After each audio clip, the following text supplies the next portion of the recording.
As a Christian, could you shoot someone who is endangering the lives of you and your family? I've asked that question of many Christians. The answer goes something like this. God said, "Thou shalt not kill." So no, I wouldn't shoot someone who is threatening me. God will protect me. But is God against your owning a weapon that will provide you with the ability to protect yourself if your life is in danger? That was the question my wife and I struggled with a few years ago. We had never considered that question before because Marlene's first husband was shot and killed by a man with a firearm, as was her half-brother in a separate situation.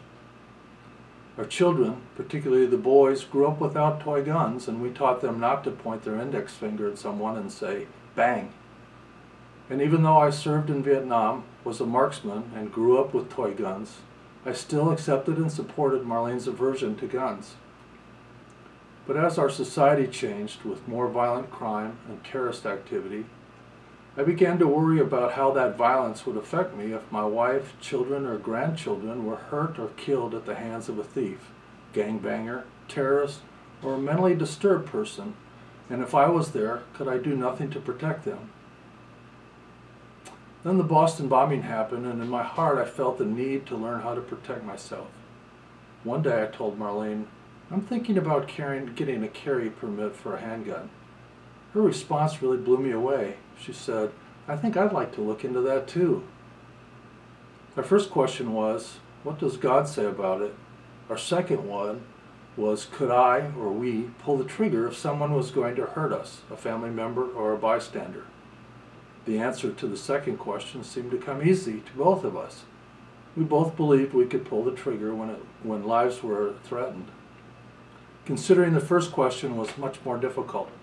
We went online to see what pastors and lay people had written about the Bible and what it says about having and using a sword.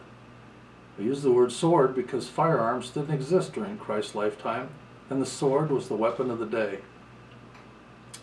We read them all and made our final decision based primarily on scripture of the betrayal of Jesus in the garden.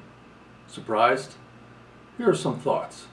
In Matthew 26:51 and 52, Judas was in the garden and he betrays Jesus with a kiss. As the guards were taking Jesus into custody, one of the disciples drew his sword and cut off the guard's ear. Jesus said, "Put your sword back in its place, for all those who take up the sword shall perish by the sword." Our first reaction was, okay, we shouldn't use a weapon. But why was the disciple carrying a weapon in the first place? Did Jesus know he was carrying a sword? And if yes, then why stop him from using it? In the Gospel of Luke 22, it was the Passover meal, and a lot happened. Jesus said he would be betrayed.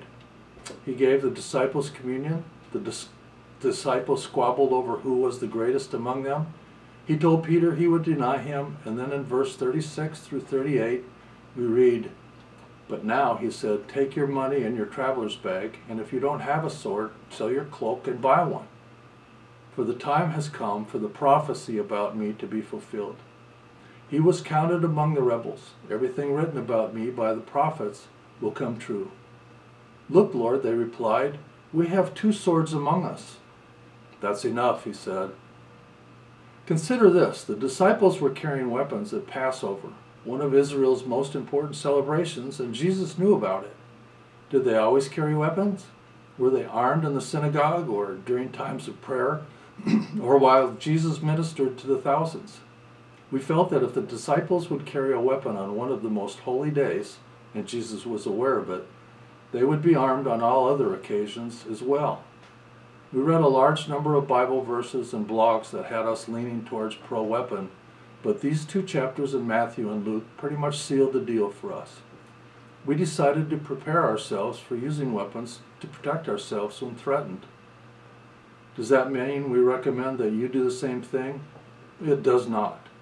You should make a decision based on how you interpret Scripture and determine whether carrying a firearm is right for you, the family, and those around you. To help you, I'm posting a number of articles, blogs, and blogs below to get you started. The decision you make is a personal one. If you're in prayer and open to God's Spirit leading you, you'll arrive at your right answer.